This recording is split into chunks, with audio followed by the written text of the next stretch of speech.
Welcome to the Delve Deep podcast. I'm Jimmy Wightman, also known as That Meditation Guy. And today I am speaking to Melvin McLeod, who is the longtime editor of Lion's Roar magazine, which is one of the biggest, most well-known magazines on Buddhism, been going for decades. And during Melvin's time working at Lion's Roar, he's had the chance to interview and become friends with and learn from some of the most well-known spiritual teachers of our time. And he has written a book which is going to distill a lot of what he's learned from these people, like Jon Kabat-Zinn, Tara Brach, Thich Nhat Hanh, Diana Winston, Daniel Goleman, Sharon Salzberg, on and on it goes, all the big names. He's taken his own wisdom and the wisdom of these other people, distilled it into an amazing book called With a Single Breath, The Complete Path of Mindfulness. And in our conversation, we're going to talk about that. We're going to talk about his personal journey. We're going to talk about why mindfulness is more than just a 10-minute thing you do on an app in the morning. And you will discover by listening to this conversation how you can bring mindfulness into your life in a way that it transforms every aspect of your life in every area, in every way, internally and externally.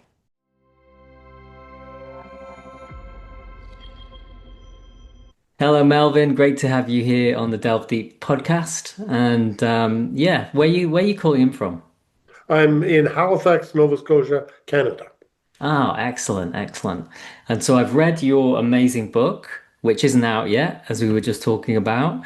We're going to have a deep conversation about that and all the various ins and outs about it. But first, I'd like to just get a bit of a idea of your personal background, especially your practice background. So yeah, I'm just wondering when you first discovered mindfulness and meditation and what drew you to it. Well, I guess it goes back a long ways to my early 20s in a standard kind of American Canadian baby boomer journey of New Age practices, lots of substances that indicated that reality wasn't what we always think it is. And then the discovery of Buddhism. And I've been a committed Buddhist really since my early 20s. I then, after a career at the Canadian Broadcasting Corporation as a television journalist, became the editor of what was known at the time as the Shambhala Sun, now known as Lion's Roar, which is the largest Buddhist and mindfulness oriented publication or media organization in the English language in the world. Um, but although I am a hardcore Buddhist in my own life and practice, I came to the realization that the Eastern religion of capital B Buddhism was always going to be of relatively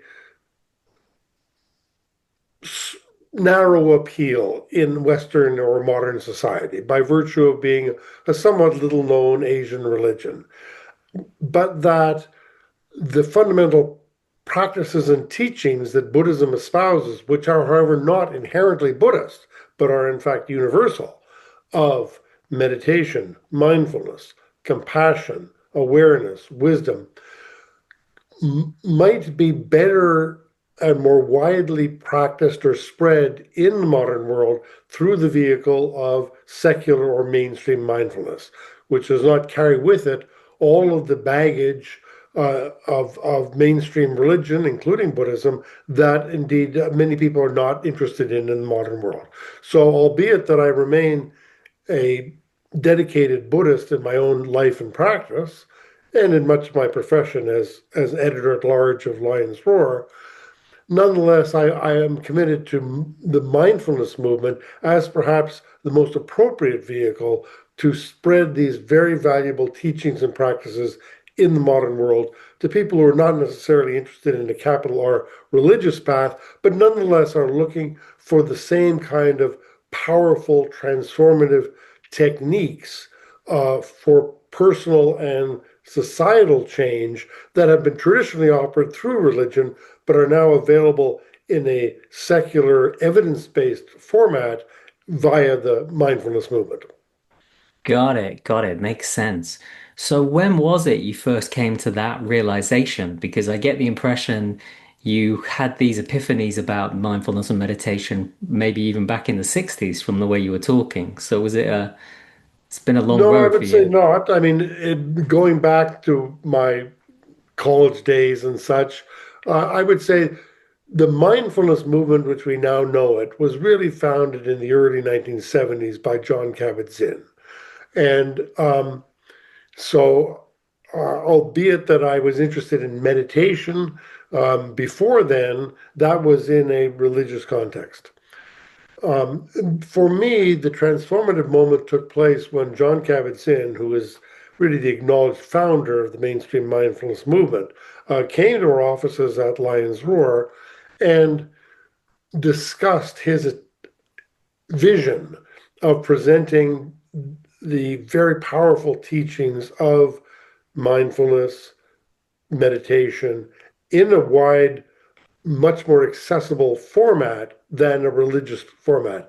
And uh, really, I heard John's message that really, in the end, these practices and these teachings are universal. They rely on universal human capacities and aspirations, that Buddhism as a religion has traditionally taught them very well, but they are not inherently part of any Buddhist path. And like the other main founder of the mainstream mindfulness movement today, the late Zen teacher Thich Nhat Hanh, John saw that these teachings, when presented in a more universal, accessible format outside of the context of a particular religion, have the capacity to be powerfully transformative.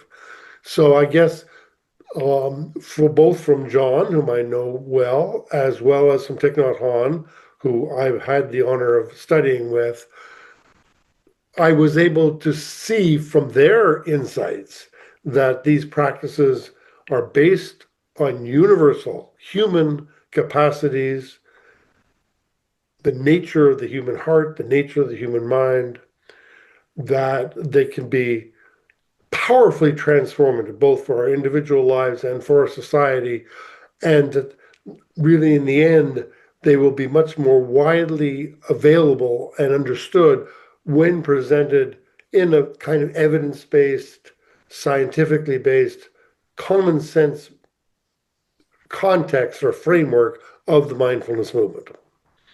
Right, yeah. Well, I agree with you because I am kind of a perfect example of somebody who got pulled in to meditation through that route. I was struggling with sleeping problems and depression, and a long time ago, had turned my back on my own religion, Catholicism that I was brought up in, and was very much in a secular mindset. So I didn't want to do anything that I thought was too weird or woo-woo or religious. But I did like the sound of meditation because I've been reading that this is training for the mind. This can help you down-regulate your nervous system. This can help with sleep. And so I thought, oh, great, I'll get involved with learning some meditation just because it's going to be good for me. It's going to make my life better. It might help me get off the alcohol, which was a big problem for me back then. And sure enough, went along to a meditation course, learned how to do it, started to get the benefits. And then slowly but surely, as I started to read more books and have more contact with teachers like Jon Kabat-Zinn, like you said, and Thich Nhat Hanh, I started to realize like, oh, it's not just about sitting down for 20 minutes a day, but there's a whole outlook that goes with this. And there's all of these teachings. And the more I imbibe these teachings and try to embody them, the better my life gets, the better my relationships get. And so slowly but surely, my whole outlook on life started to change as I started to sort of swim in these various different teachers and teachings and outlooks. So what you described there is exactly how it's worked. I was drawn to the practices because of the science, and then I was open to the philosophical side. Yeah. Well, that's lovely to hear that it's helped you so much. That's great. And really, you pointed to, I think, the central premise of my book, which is that popularly, mindfulness is understood as a meditation technique. And it is that. in the first instance, and it has a lot of very concrete benefits of calming the mind, of less stress, of more resilience. But in fact, it can be seen as a complete path. And in fact, both founders of the mainstream mindfulness movement, that is to say, Jon Kabat-Zinn and Thich Nhat Hanh, did always see it as a complete and transformative path of life.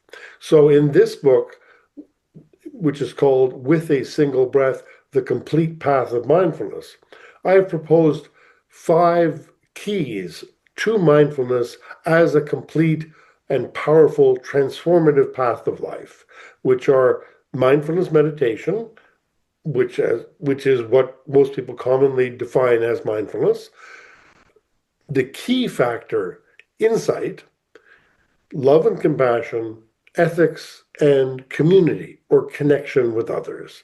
And I think together, as perhaps you found in your own life and your own practice, that starting with the simple practice of being present, that naturally these benefits and these practices, these insights unfold naturally.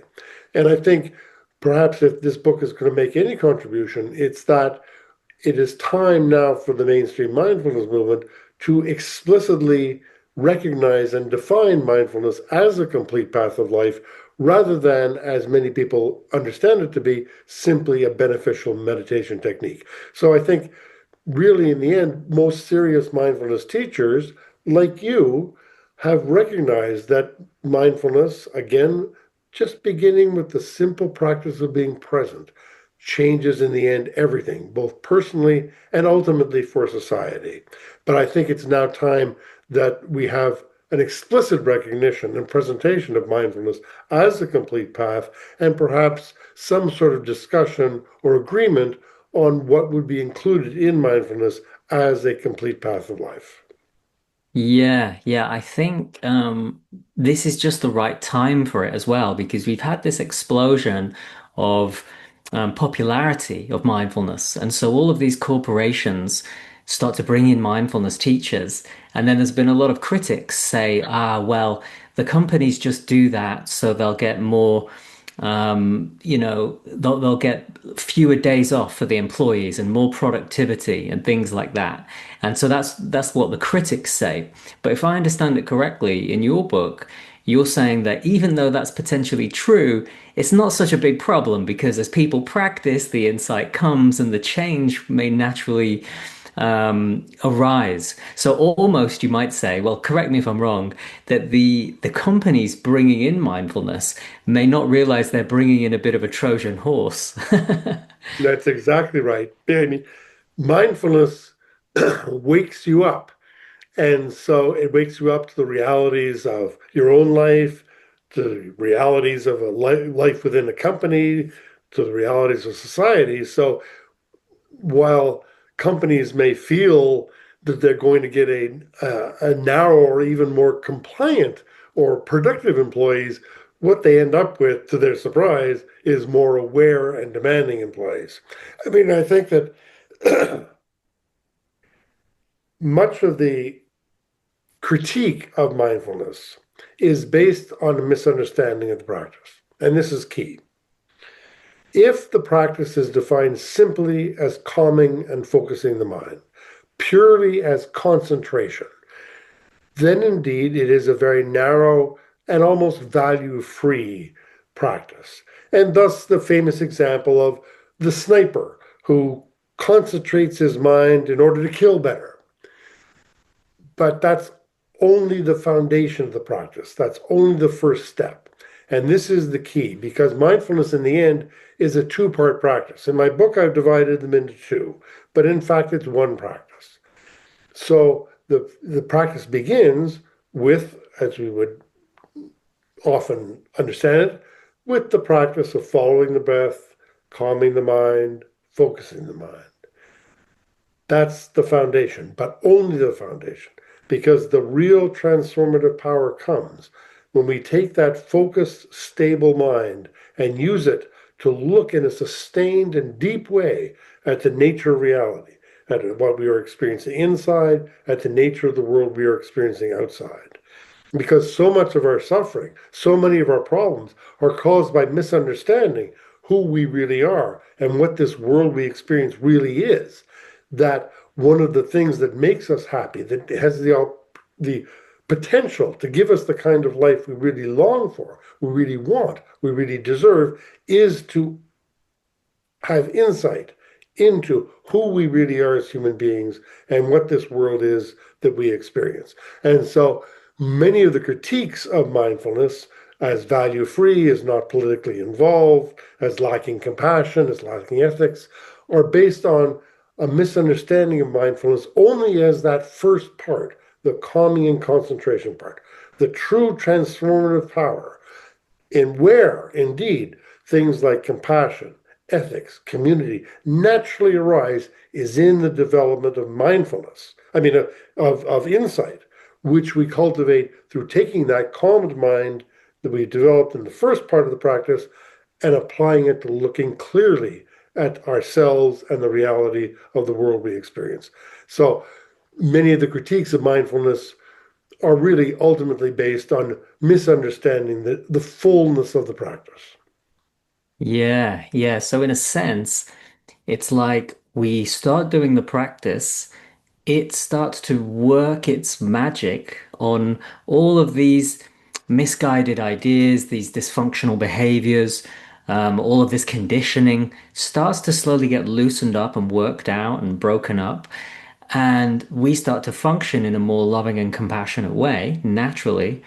And then we'll, as a side effect of that, we'll start to behave better. So in Buddhism, you have the precepts, but really those are kind of enlightened behaviors that come about in a person who is doing the practice naturally, most probably. It's just that the Buddha kind of made them explicit and said, I kind of fake it till you make it, do these, and it'll work both ways in a sense. So I like this because your book is now sort of laying it out explicitly for people and saying, right, here are the five keys, the five most important things. And then rather than what I've just described, where you do the mindfulness and everything follows, you've given people a kind of map to say you can work on these five keys all at once. You can bring it all together and start living a mindful life intentionally. Well, that's right. I think even going back to the insight, it's true that when one starts to calm the mind and in automatically insight arises. You cannot stop it from arising. As your mind calms, you start to look around and see things more clearly. But it is also true that you can then accelerate that process through various practices and through the teachings of people who themselves have followed this path.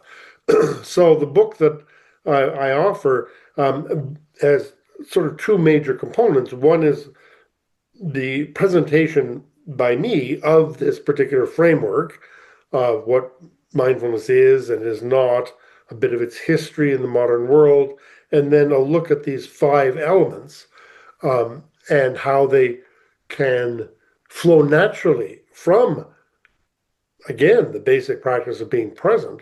But then I'm able to offer for each of those five keys teachings and practices, but I would say most of the leading mindfulness teachers of this time.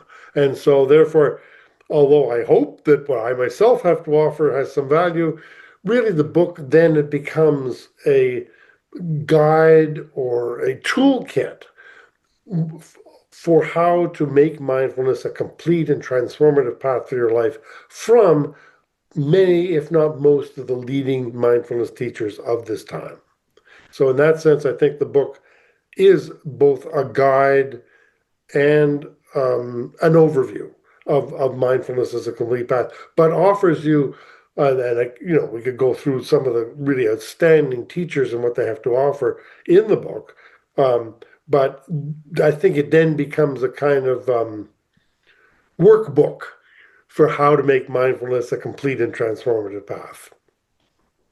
Yeah, that's what I liked about it actually. It had all these different teachers who have contributed all of these different approaches, practices, way of seeing things, and some of them are actual mindfulness techniques that give step-by-step instructions, and then some of them are a bit more like philosophical, like inquiring into what it is that will make you happy or something like that.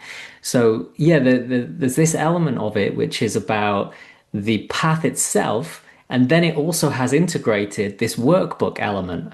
And the way I read it was it's more like a buffet style approach. Then you have to work through it section by section by section and get it perfect. It's like some people will be very drawn to the ethics and community first, maybe. Other people might be really interested in insight at first.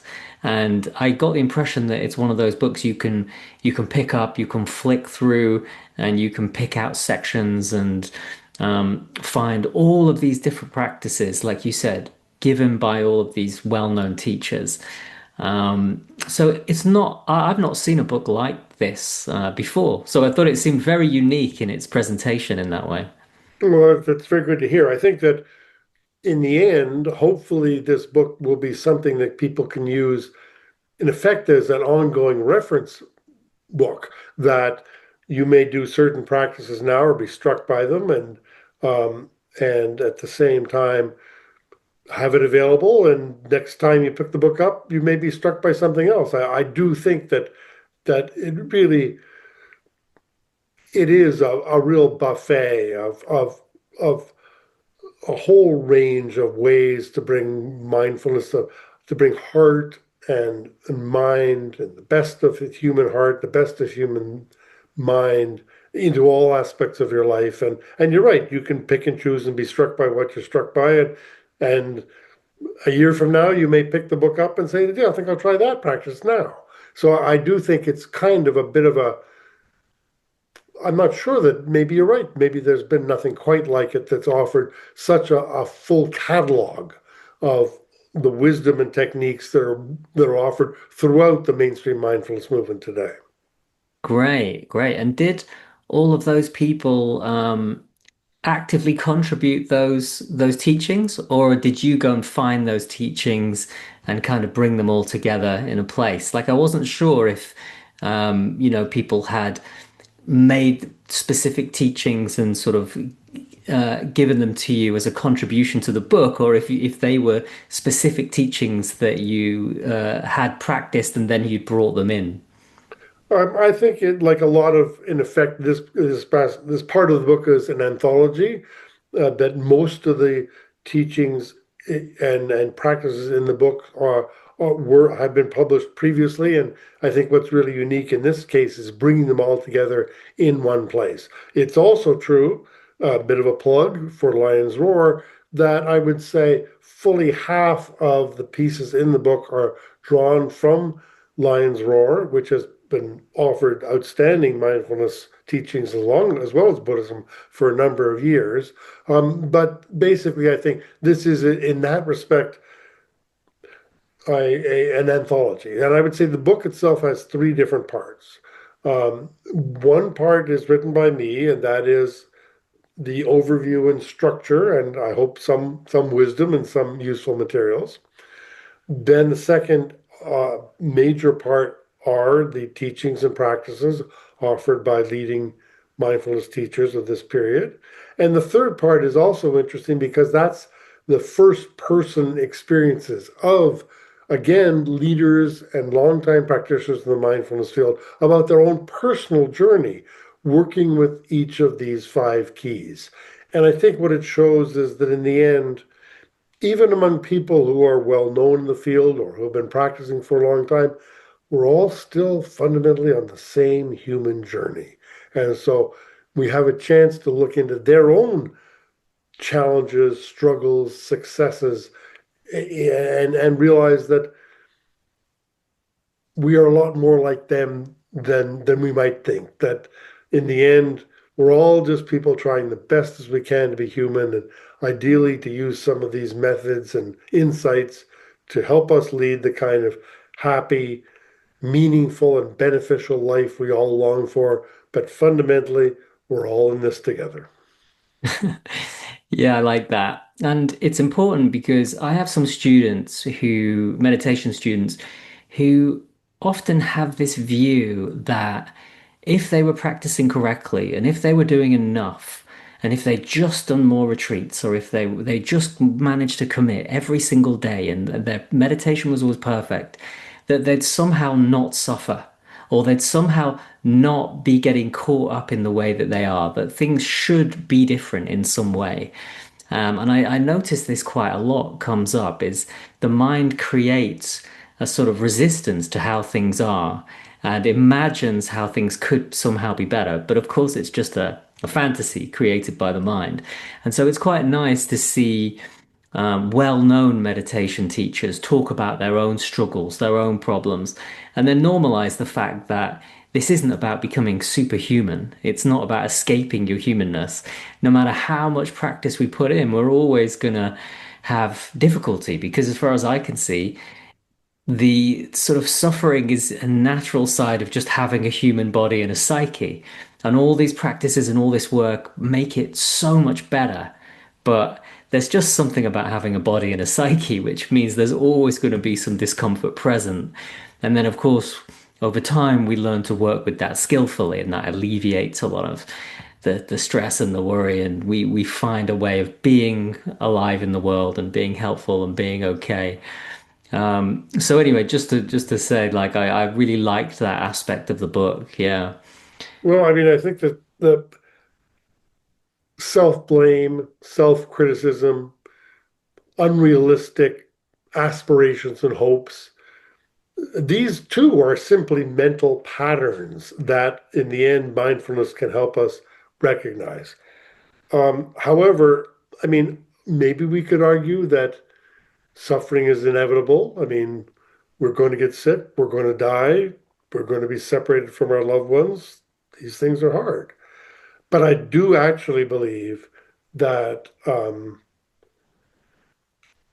things can get better. That we can lead better lives, be better people, help ourselves and others through a whole range of possible techniques and methods and insights, of which I happen to believe that mindfulness is extremely good and extremely effective. I think what it's all based on is there's one, if it's not exactly an article of faith, it's something that's hard to actually prove. But if the whole purpose of mindfulness is to be present, to be real,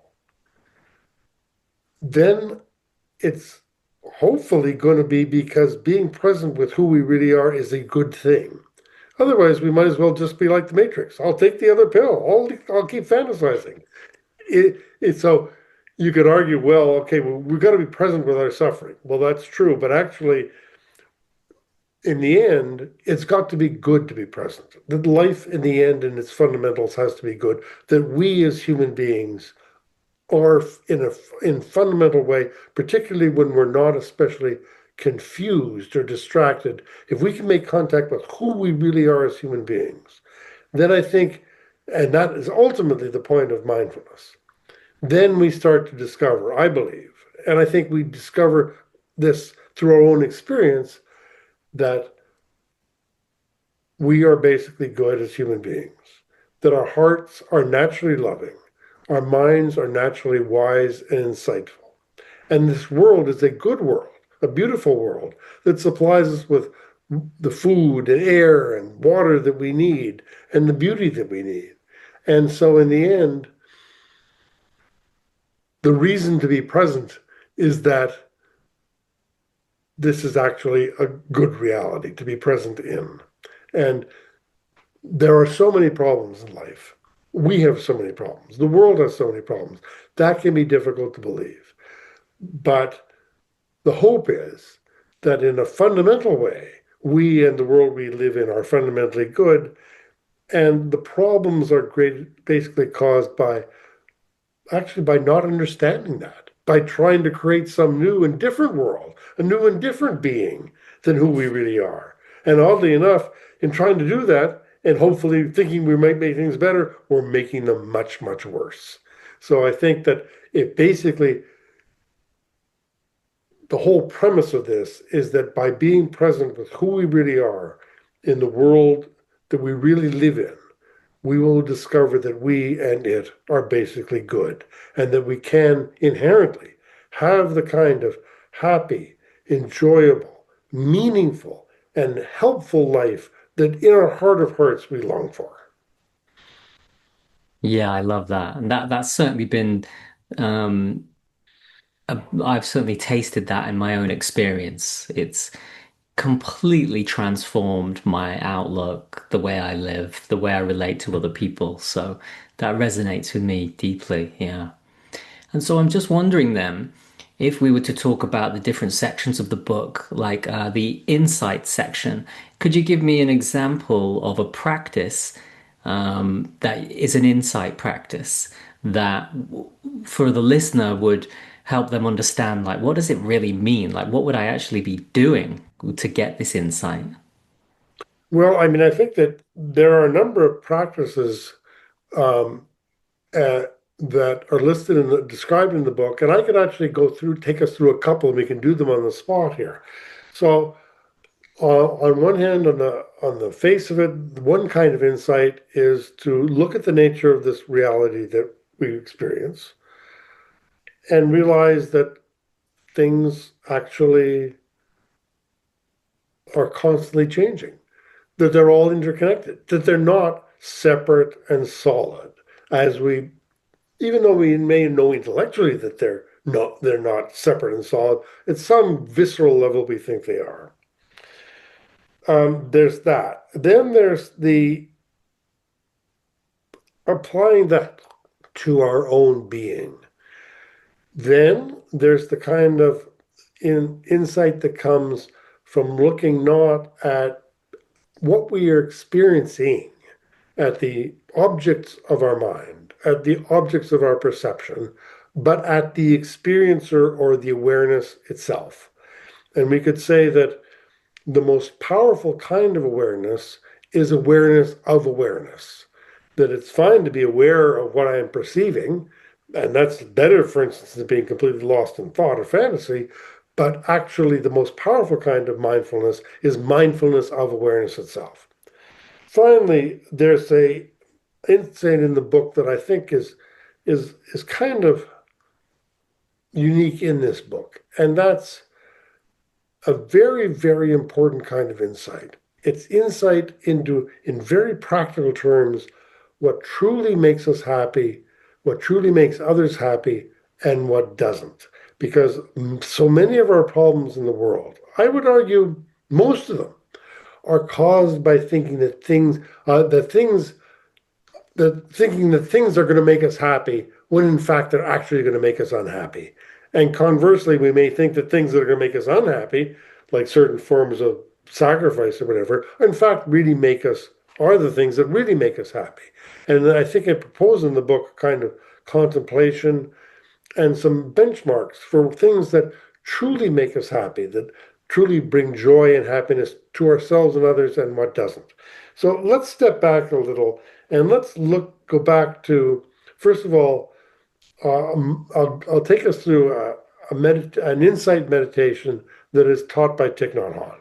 And it's quite well known, but it's also incredibly powerful in very straightforward way. And this is called The Universe in a Single Flower. So let's start by putting a flower in front of us. If you don't have a flower available right now, then visualize a flower. And in fact, this can work with any object. So there's a flower in front of us.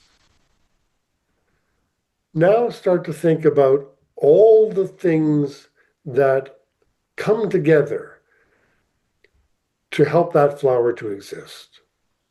There's all the physical things in the world of light, of warmth, of soil, of the previous generations of plants and animals that fertilize that soil, of the water, of the rain, and the clouds that come into that flower, then previous generations of flowers that create that seed. And in the end, what you discover that everything in the physical world has come together in infinite causes and conditions to create that flower, that the entire universe is present in that flower.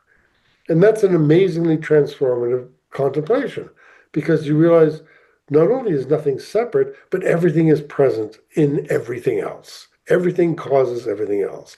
Everything is in turn a cause of everything else. However, and this is key insight, what Thich Nhat Hanh points out too is that when you look at that flower, you can find in that flower, via the causes and conditions that created everything in the universe, but you will never find one particular thing. You will never find in that flower an essence or a core or an identity that is separate, that is independent. You will never find a separate flower, separate from the causes and conditions. So you can go through your entire life and spend your time looking around the room and see the people who built the room that I'm in and the people who designed this internet we're talking about. And we're having a conversation, and it's dependent on there being somebody I'm talking to. And so then this could lead to a separate meditation, which I proposed in the book, which is to say the universe in a single person, which is to say us.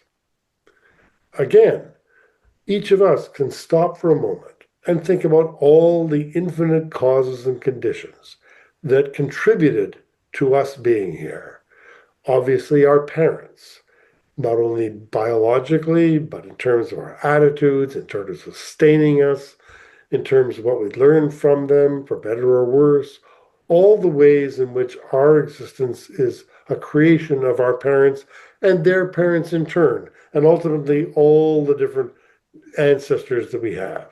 Then we can look at the society as a whole and say, oh, I am a creation of the educational system that taught me things. I can look at the scientists and the doctors who created the world of health and of knowledge and technology that sustains me.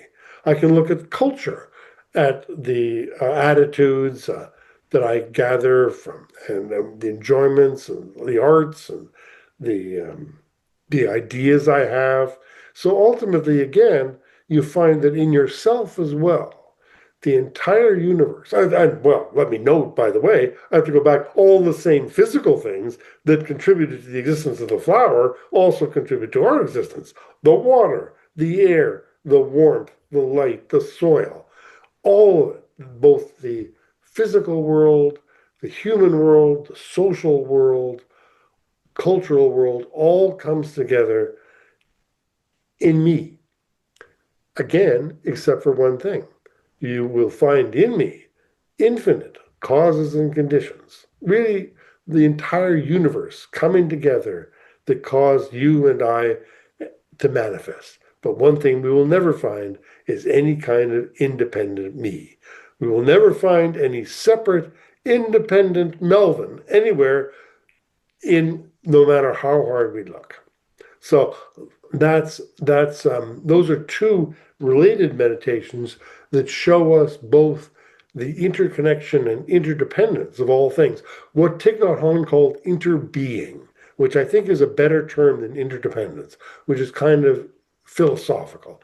Interbeing implies this is all one infinite living matrix that comes together and creates all of these forms that appear individual and have unique identities, and yet at the same time are universal, that are the creation of this infinite web of causes and conditions that he called interbeing. So those are two very practical, very easy contemplations that all of us can do at any time. All we have to do is look at ourselves or look at anything around us and say, wow, look at all the things that brought that into being.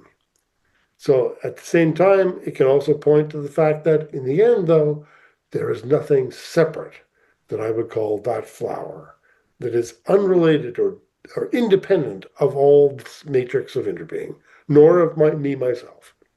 So there's a couple of very practical but incredibly powerful insight meditations that can start to help us see. And then the question becomes, how does that help us? Well, if I see myself as separate, that creates a certain us against me against the world view. It creates a sense of loneliness, of isolation, of alienation, of being alone in the world. And ultimately, at the same time, it creates a sense of struggle, endless struggle that I have to keep.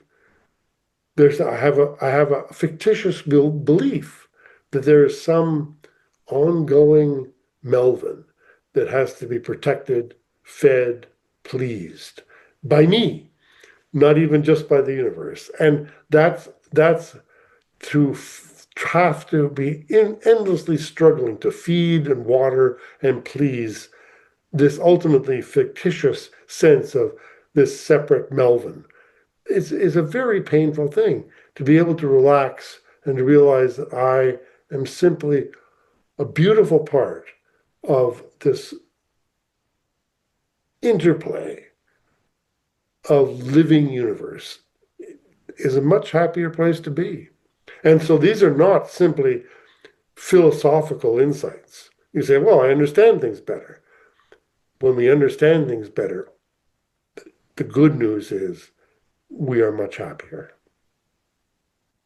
Very nice. Yeah, I really enjoyed listening to you express that. And it reminded me actually of the very first time I listened to Thich Nhat Hanh's audiobook, one of his audiobooks, when he's talking about interbeing. And I started to grasp this intellectually. And then it wasn't until many years later that there was shifts in the way I experienced myself, where it just became really clear and obvious, like, oh, there isn't a thing inside me called a self. I didn't realize that before that I thought there was, but now it's gone away. That's really transformed the way I live my life. And it's a hard thing to get across to people because it's almost like they've got this problem that they don't know they've got and they don't see why it's causing so much suffering. But when that changes, for in my case, that process was started by meditating on the question, "Who am I?" on a Zen style retreat. But once I'd had that process started, where that looking inwards and seeing that there was no separate self there, that sort of took on a life of its own. And then it was almost as if some big weight was lifted off me. Like, oh, I didn't realize I was carrying something so heavy as all of this identity, which was never really true. It was a bundle of beliefs and thoughts and conditioning and so on. And it's almost as if that self-liberated in some way through the practice. And people might say, well, who's the one enjoying the benefits? And I suppose the answer is life itself, or maybe the ego just takes itself a little bit less seriously now. I don't know, it's hard to explain, but life is certainly more enjoyable on this side of the fence. Yeah, so thank you for that. I really appreciated that. Well, and not to say, by the way, that I don't think that we would say, oh, we don't exist. I think what this comes down to is not that there is, in effect, no self, but rather that we misunderstand the nature of the self. And therefore, the issue is not no self, it's no mistaken self. It's the weight of misunderstanding who we really are that causes us so much suffering, so much struggle. And I think that also points a lot to the issue of what truly brings happiness. That true happiness, which is found in not in transient pleasures, not that there's anything wrong with that, as they famously say, but that true happiness comes from ongoing, deeper values and experiences like love, like connection, like beauty. not necessarily simply in transient pleasures or the accumulation of wealth or status. And I think that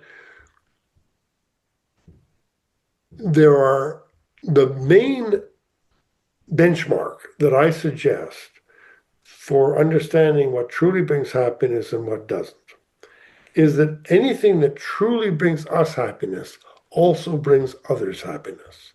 The true happiness is always win-win. So if my definition of happiness is something, I'm going to get more money and I'm going to feel superior to somebody who has less, or I'm going to, in effect, take their money. Any happiness that is win-lose actually makes nobody happy. And so anything that truly makes us happy in our hearts, that truly makes life better, also makes others better. And anything that truly makes others better also makes us better. So I think that's an important benchmark, that anything that I have to compete with others for to make me happy ultimately is going to make neither of us happy. And anything that truly makes me happy is going to make others happy as well. And I think that's one of the main benchmarks that I think, in very practical terms, if more people applied in their lives, we would have better lives and the world would be a much better place. Yeah, well, that leads quite nicely into the next section of your book, which is the love and compassion. So there's a whole section there on how to actively cultivate those ways of seeing, ways of being, ways of acting in the world. So what's a good example of a practice for a person who wanted to actually do something in order to make love and compassion more clear and more accessible in their experience? Sure. And I think that, the most famous of them is a practice that has its roots in Buddhism, although really in the end is practiced by all religions, that has become translated as loving kindness, which is also known as metta practice. And that is, in effect, the development of the aspiration that others be happy as well as oneself. And so, contemplations that we can do, such as, may all beings enjoy happiness, may all beings be free from suffering. And I think that when we recite that to ourselves, when we contemplate that, yes, in a way, we're developing something. But in fact, the reason why it works is that that's what we really want. That is the nature of the human heart. The nature of the human heart is to want there to be happiness, for others and for ourselves. The nature of the human heart is to want there to be less suffering. And so, in a way, by doing that contemplation, then we also, what we're really doing is touching into what's already there in our heart. It's not really like we're developing anything. We're just unfolding or revealing what it is as human beings that we really want. I think that the connection between love and kindness and mindfulness is that we see clearly. When we see clearly, first of all, we open our hearts to understand and feel and have the courage to see and experience suffering in this world. So very important that we have the ability and the courage to open ourselves to that and not deny it. And at the same time, particularly because we develop insight into what truly brings happiness and what doesn't, we understand the causes and conditions of people's unhappiness, of our own unhappiness, of where they come from, and we develop sympathy and empathy for them. So I think that there are various practices that one can do, but ultimately, whether it's just mindfulness of opening ourselves up to others and their experience of life and our own experience of life, honestly and fully and courageously, as practices we can do to cultivate loving kindness, of sympathy, of empathy. Ultimately, and we're going back to where we were originally, that the basic practice of mindfulness is to discover who we really are. And who we really are is two things. What are we made of? We're made of love and we're made of wisdom. And so that's who we are. And the whole practice is simply about trying our best to get through to some of the blockages and obscurations that stop us from realizing and manifesting who we really are. And so I think the love and compassion part is, and it's not just about being able to express love and compassion. It's about that's the realization of our deepest aspiration. Our deepest aspiration is to be loved and, even more importantly, to love. So that in experiencing our inherent love and compassion, we not only help others to fulfill their desires for life, but we actually fulfill our deepest desire, which is to love. Yeah, I really feel that to be true. And you've reminded me, I was on a retreat once where we were practicing going into these absorption states. But before we would do that, the leader of the retreat, the teacher, would always get us to do a little bit of gratitude and compassion. And the way you would frame it is to say that within us is a wellspring of love and compassion that's already there. We don't need to do anything to make it be there. It's already there. But we just bring in a sprinkle and a little bit of practice just to kind of help us drill down just underneath the exterior so we can just tap into that wellspring of love and compassion, which will arise naturally if we just learn to bring it to the surface. And that was always the way we started the meditations, just to kind of start with a bit of warmth and a bit of love and juiciness before we would then go into being just more present with things as they are without changing it. And I found that very powerful. Well, I think there's a real misunderstanding of the nature of love and how love is cultivated. Now, you know the old expression, love begins at home. And theoretically, people say, oh, well, that's because therefore you should love your family. Love begins in our real home with ourselves. And so much of the chapter in the book on love and compassion is the longest in the book. And much of it is devoted to the practice of self-compassion, of of and that's hard for us because we're taught conventionally that love involves self-sacrifice, that I must sacrifice myself, my own happiness for the benefit of others. In a sense, that's true. We have to sacrifice those things that are actually making us unhappy. That we can sacrifice. But the things that truly make us happy, again, do never have to be sacrificed because they will make others happy as well. And so I know that a lot of us suffer from what's known in psychological terms as attachment disorder or problems. And that's a fancy term for saying that when we were young, we did not receive the kind of reliable, unconditional love from our parents that we truly long for. And therefore, in a way, we end up not trusting love and we end up doubting perhaps that we deserve love. We end up not necessarily perceiving that the universe is an inherently loving universe. And so I think that the most important thing is that the foundation of cultivating more love and compassion in our lives has to begin with developing more love and compassion and understanding for ourselves.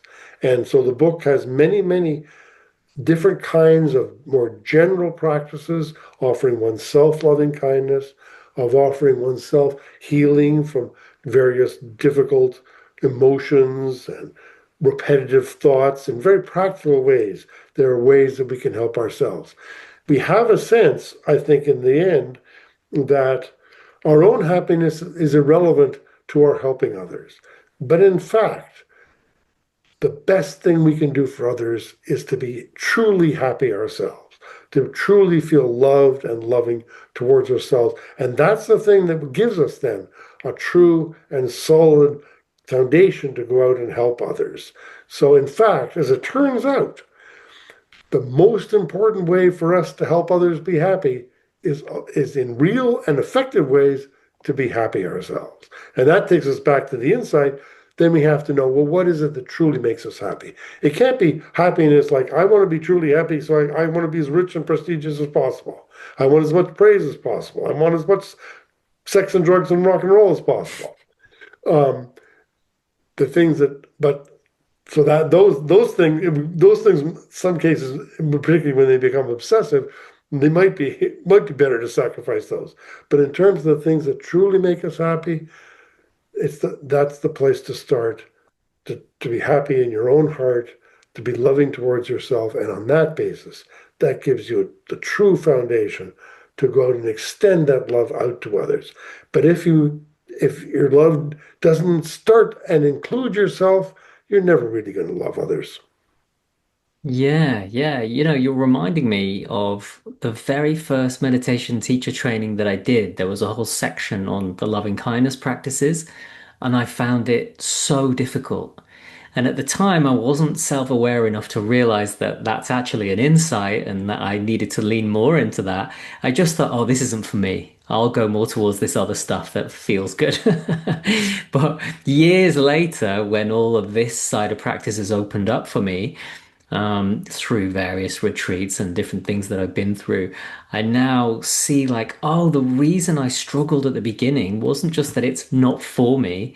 It's simply that I had too many walls up, too many barriers. There were too many sort of programs running that were cutting me off from this. And slowly, as that's come down, life has become, yeah, much more enjoyable because I can love people more freely and openly and be more accepting. And as I'm more accepting and loving of myself, I can have that with other people. So yeah, I think it's very important that that was included in the book.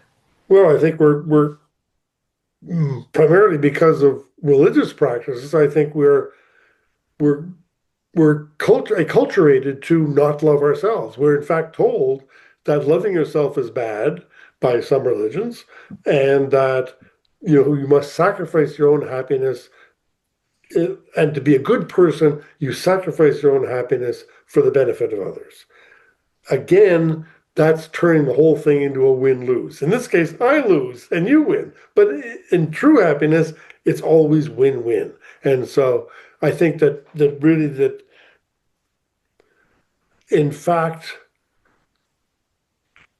popularly or in the culture or in mainstream religion, we are given a definition of how to love that in fact is the exact opposite of what actually works. Don't love yourself, love others.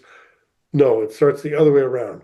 Love yourself in a true and effective way, not in a selfish, narrow way that's ultimately going to make you and others unhappy, but truly love yourself, truly bring yourself true happiness.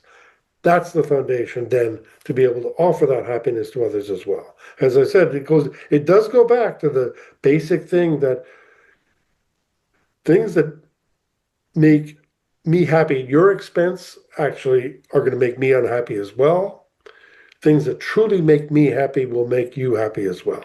And so I think that perception that goodness is goodness, goodness is always good for everybody, is the foundation. And I think that we've been misled. And it is true. We probably do have to stop searching for happiness in all kinds of wrong places that in fact cause others unhappiness and ourselves. That's true.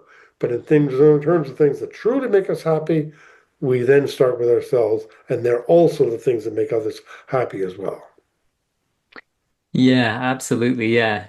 I'm just having a thought here which is that after going deeply into these practices and really transforming the way I see the world and the way that you've described, sometimes I watch these movies like romantic comedies. Like my wife will put them on sometimes, and I can't watch them in the same way that I used to. Because in the old days, I would see, oh, these are two people who love each other, but there are problems, and then they get together at the end. It's a happy ending. Now I watch these films, and I'm like, these people are so dysfunctional. Like they don't, so it's I can't sort of relate to the story that the culture tells of what love is and what happiness is anymore in the way that I used to, because like you say, now all I can see when I watch these films is, oh, if they just both love themselves more, this would resolve all the issues. Yeah. But at the same time, they even those movies point to our fundamental longing in the happy ending, that in the end they truly find love. And of course, all the confusion that up to that point, you're right, it's all very dysfunctional. But at the same time, even those movies still point to our fundamental, universal human aspiration for others and ourselves to be loving and happy. And in a way, that's the good news. Yeah, very nice, very nice. And then I suppose it actually does lead on from there into the ethics and living your values. So as we go through it, it is becoming very clear that the five keys as you laid them out do act as kind of steps, one leading to the other. And so with ethics and living your values, I suppose that can just be a natural thing that grows out of cultivating love and compassion. Or you can actively decide, hey, I'm gonna work on this in myself and take some action. So, yeah, what do you think about bringing ethics into a person's life? Like, where could a person start if they decided they wanted to be more ethical, but they're not quite sure how to go about it? Well, I mean, sometimes ethics are complex in this world.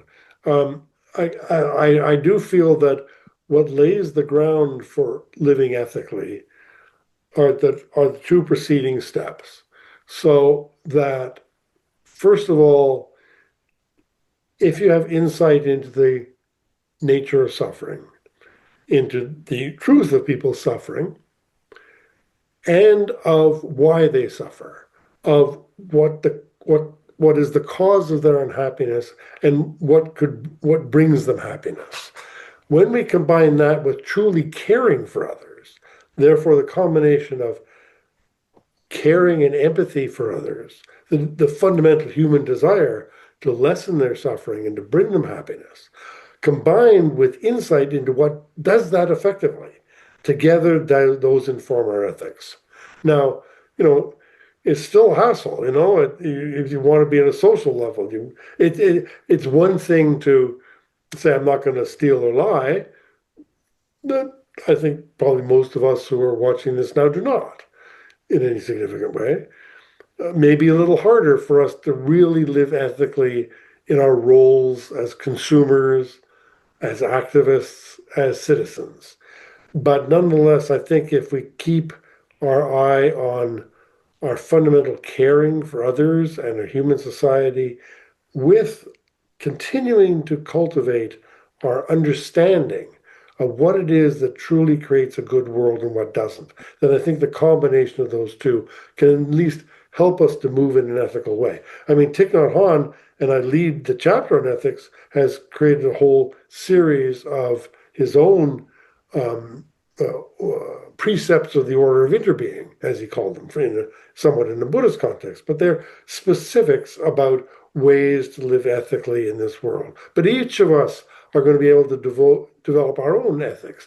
I think the other part of it is that we often have a very narrow understanding of ethics in terms of things that we shouldn't do, the thou shalt not understanding of ethics. And that's fair. Obviously, the first thing we need to do is not cause harm. That all those things that all the way from the Ten Commandments to the Buddhist precepts or whatever, they're all about ways that we could cause harm to others. And we don't want to do those, you know. But I think that is only half the equation. I think ethics is just as much ways that we can positively act in order to create happiness, not simply to not create unhappiness. And so I think that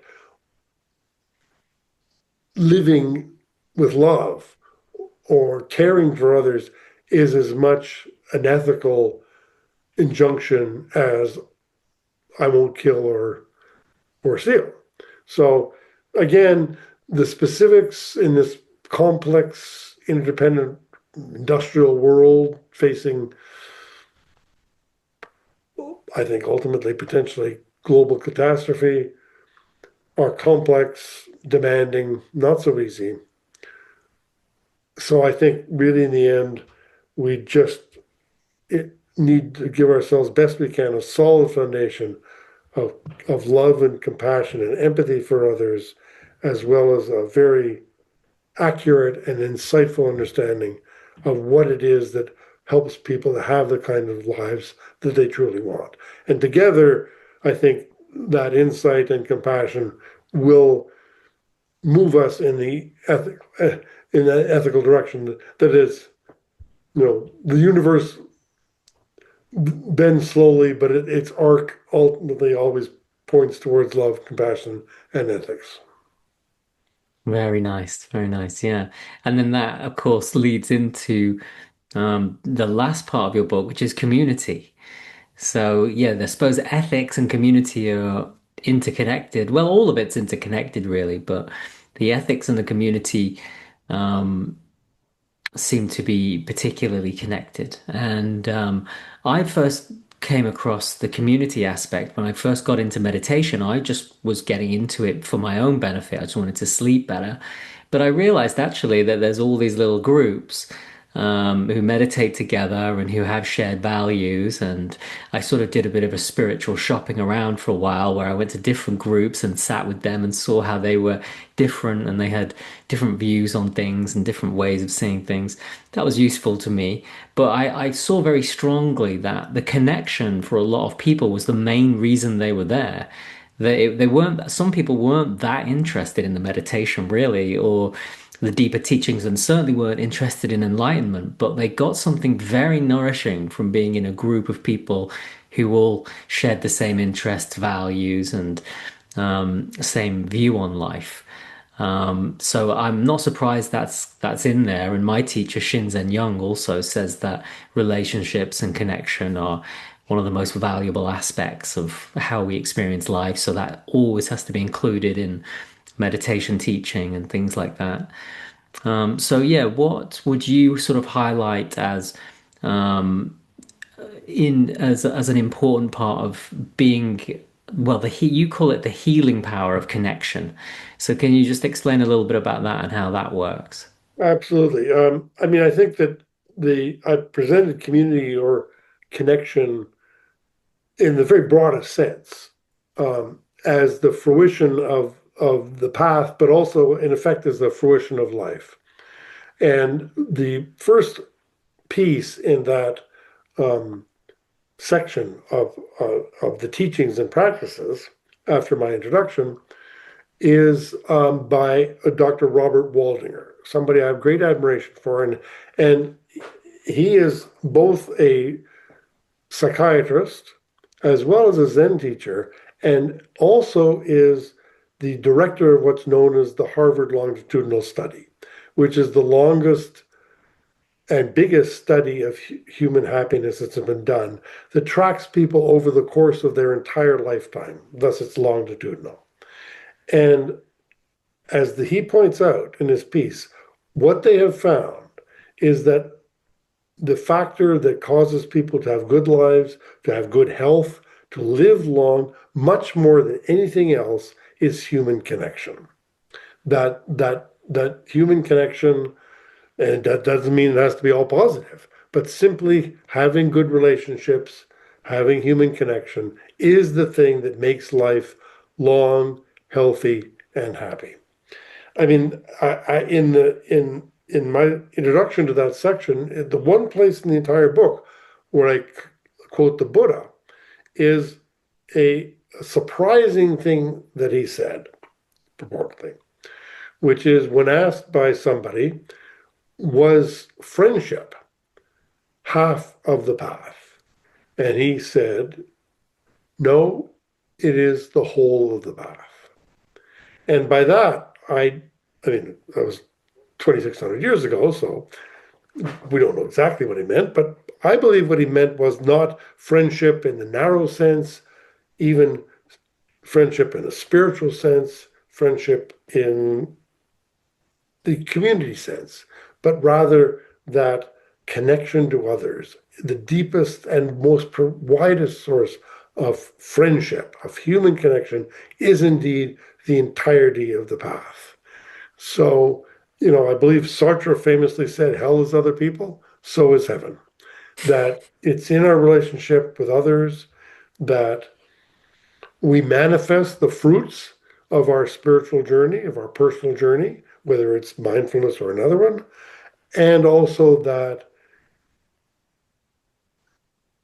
it's where we find our true satisfaction and happiness in life. Yeah, yeah, it makes sense. And it sort of feels like we've come full circle because the mindfulness sort of helps us break the spells and the patterns that keep us feeling separate. Then we start to get the insight into the nature of who we are and what life is. That naturally leads to compassion and love for other people. Then we put that into practice with the ethics and the values. And then from that, we can all flourish as a community. So there's a really nice sort of thread that flows right through, and there's an internal consistent logic to what you're presenting here, which I really, really like. So it makes sense that you present this as a complete path, mindfulness as a complete path, and I enjoyed it. I found it very useful. So excellent. Thank you for that. Oh, I'm so glad you did. Thank you very much.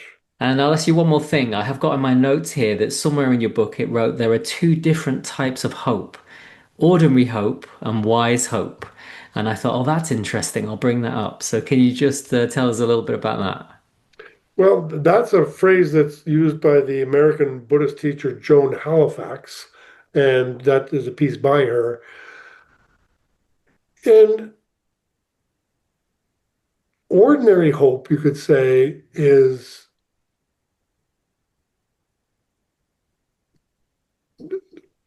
focused on concrete positive outcome.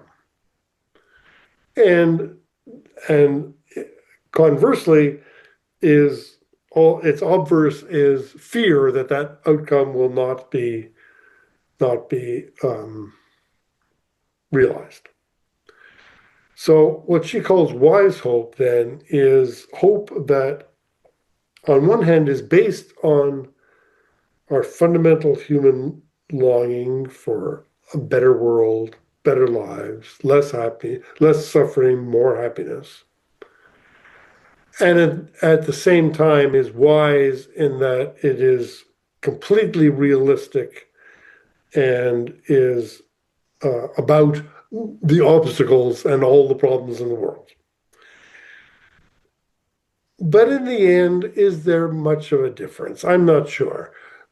Because even wise hope has to be based on, again, that arc of human history bending very, very slowly towards justice, towards happiness. It has to be based on some fundamental faith that, based on all of our goodness, hope, our good hearts, that over time we will make things better. So I would say probably the only difference between wise hope and not wise hope is more the time frame. I have a concrete hope that in our midterm elections that are coming up in the United States in November, that the Democrats will, you know, have a resounding victory and stop a lot of the terrible, evil things that Donald Trump and his administration are doing. I suppose it would be wise to recognize that that may not happen. But either way, maybe that's ordinary hope. But wise hope might be that over the course of decades or even centuries, that maybe to maybe it's not hope at all. Maybe it's just the desire to always try. That I'm not going to be attached to outcome even in the long term. But no matter what, something in me is going to always keep working to try my best to make things better. And if in the end, in the short term, maybe even in the long term, they don't get better, either way, I keep trying. So maybe wise hope isn't hope at all. Maybe it's just the inherent commitment that no matter what, I'm just going to always do my best to the ends of time, if need be, to make things better. Yeah, very nice. Yeah, the way I was sort of thinking of it is that ordinary hope is I hope everything works out for me and I get what I want. Whereas wise hope is, okay, things may not go exactly the way I would like with my preferences, but fundamentally, the universe knows what it's doing. And even if I don't necessarily get what I want, things are working out for the greater good over time. Yeah. Well, I mean, I would just note that I think in the end, the great power of mindfulness, which is the great power of resting in who we really are deep down, is that no matter what happens externally to us, that in some fundamental way, it's okay and we're okay. And in that sense, that transcends any kind of specific hope or fear, and recognizing that our basic wholeness, our basic goodness, our basic heart and loving heart and wise mind in the end are always going to be okay no matter what happens to us externally.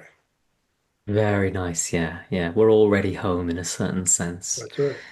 Okay, well, that seems like a perfect note to end on. So, thank you so much for having this conversation. I've really enjoyed your book and listening to you talk about it. Thank you for sharing these lessons. And is there anything you want to say just to wrap up about the book or when people can get it, anything like that? Well, I suppose I mean I could say that the book will go on sale on August 11th, and it can be pre-ordered on Amazon like everything else in the world. And other than that, that's all. Except I just wanted to thank you for not only your lovely demeanor and heart, obvious heart, but also not only your very um, astute and informed questions, but sharing with us your own experience. And so I think that's very valuable. And I think you brought as much to this conversation as I have. So thank you. Oh, thank you, Melvin. Okay, cheers.